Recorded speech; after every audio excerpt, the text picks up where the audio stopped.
Hi again, and welcome to another bedroom production. This time around, we'll take a look at Studebaker history. The Studebaker family came from Germany and emigrated to the U.S. back in 1736. The name Studebaker roughly means fine white bread in German, so at one time the family must have been bread bakers.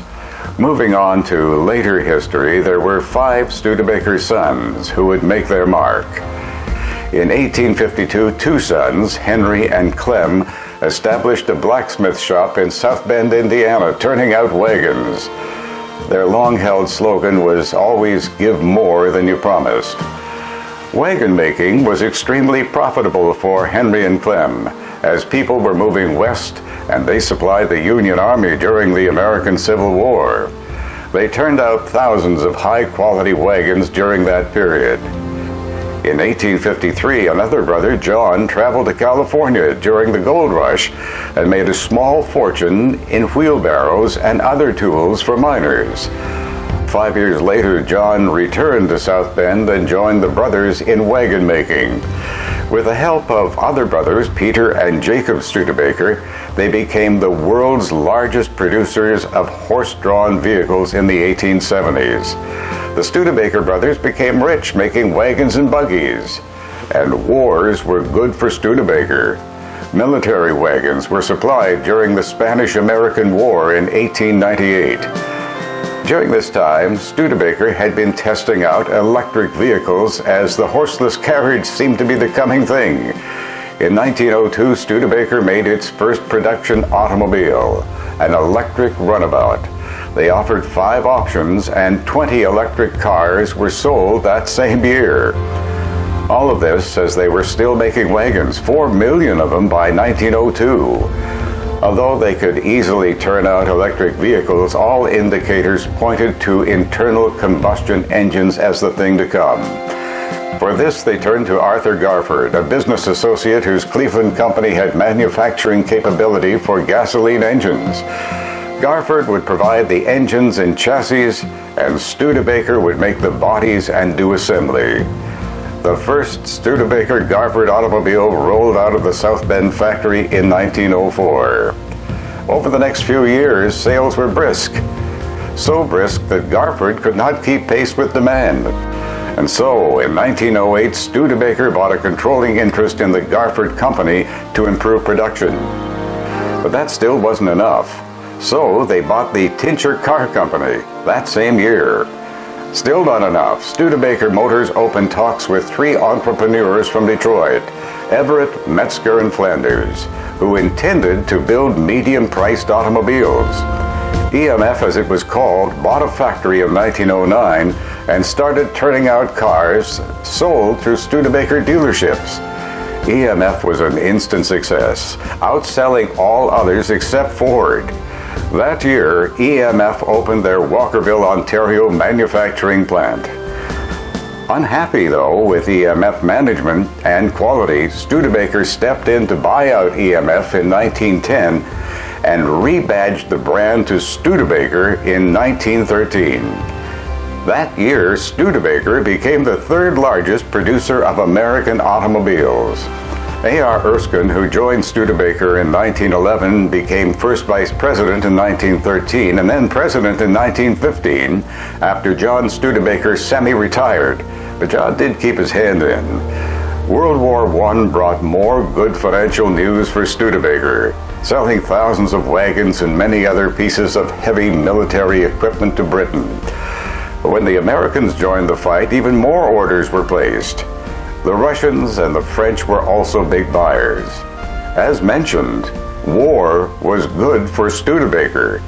Even before war's end, Studebaker had been planning a new factory to produce everything needed for auto production.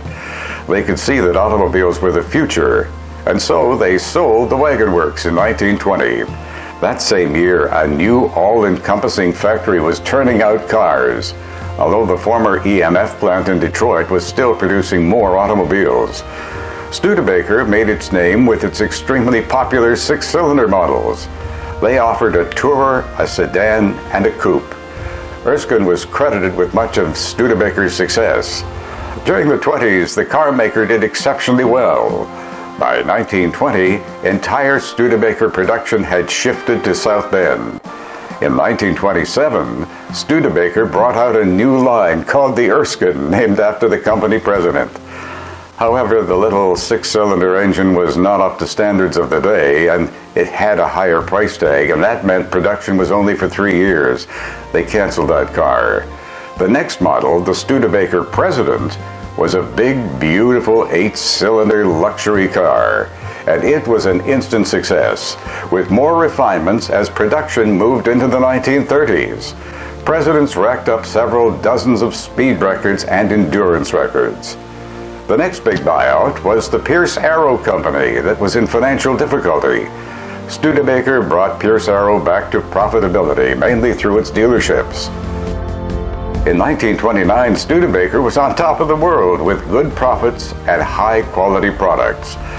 However, in 1929, the collapse began on Wall Street, and the Depression was just around the corner.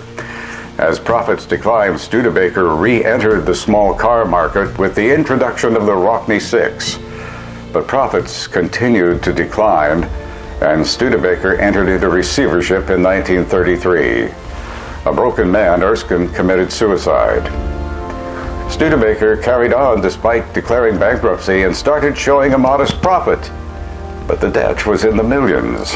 Pierce Arrow was sold off to raise $1 million in capital. With bank help, though, Studebaker received funds to carry on, and in 1935 they were released from receivership. In 1936, Studebaker entered the truck market. Company executives knew the only way to profitability was through low-priced, quality products. The new 1939 Studebaker Champion was the beginning of that era. The six-cylinder Champion sold well. In 1939, the Depression was slowly coming to an end. But World War II was about to break out. Large numbers of trucks were sold to European countries to help battle the Germans. When the U.S. finally entered the war, Studebaker, like all car companies, ended personal car production, starting in February 1942. But several 42 models left the production line in 1941 and prior to the cutoff date of February 42. Rather than making cars, Studebaker began producing military truck engines and a small track vehicle called the Weasel for the war effort. Again, war was good business for Studebaker. As the war progressed, the company was already planning for post-war production. Their slogan at the time was, "First by far with a post-war car." In 1946, the only model produced was the two-door Skyway Champion. This was built in limited numbers to prepare for big styling changes in 1947. And big changes there were, with the introduction of the Exner-designed Starlight Coupe. By this time, Virgil Exner had joined the design team. Yes, Exner designed for Studebaker, among other car companies. As a side note, Studebaker closed its Walkerville operations in 1948, moving to Hamilton to be closer to the steel industry. Now back to the story. The 1950 Champion was a car with wraparound glass that looked roughly the same on the back as it did on the front. The world had never seen anything like this. It was a completely new car. It's an Exner design that would carry through from 1950 to 1951. Enthusiasts called it the Bullet Nose. It was powered by a six-cylinder engine, but dual carburetors were offered as an option. Like most car companies, Studebaker put its cars through torture tests over all conditions, including snow and ice, sand, water, and rough terrain. Here's a 1950 model being tested. In 1953, Exner decided to give the Studi a more European look, with new styling changes. The Commander series would prove to be difficult to sell. The design was too radical for many buyers.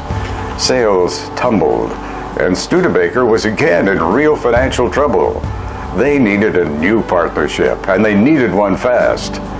Enter Packard in 1954. They too were in financial difficulty, and so the two companies merged. It was a disastrous move for Packard, as Studebaker was in worse financial shape. Studebaker's fortunes didn't improve much over the next 4 years. They couldn't compete with the big three. But there was a glimmer of hope in 1959 when they brought out their new small car Lark line. However, that was not enough. Studebaker needed something that would shake up the automotive world. Something, anything that would grab the attention of car buyers. And so, the Avanti made an appearance from 1962 to 1963. The Avanti was designed by Raymond Loewy and achieved production car speed records on the Bonneville Salt Flats. A completely stock supercharged 289 Avanti reached 178 miles an hour. In all, it broke 29 speed records. But this was still not enough to save Studebaker, as they were deep in debt. The end came in 1963 in the U.S. when Studebaker closed its big South Bend plant for good. The Hamilton plant carried on producing cars until 1966. Since then, entrepreneurs have tried to resurrect the Avanti without much luck, even though the car is coveted by enthusiasts. I've read that the last restyled Avanti 2 rolled off an assembly line in Cancun, Mexico in 2006. Well, that's the Studebaker story in short form. The family motto was always give more than you promised. And for more than a century, Studebaker did just that. Thank you for viewing, and I'll see you again next time.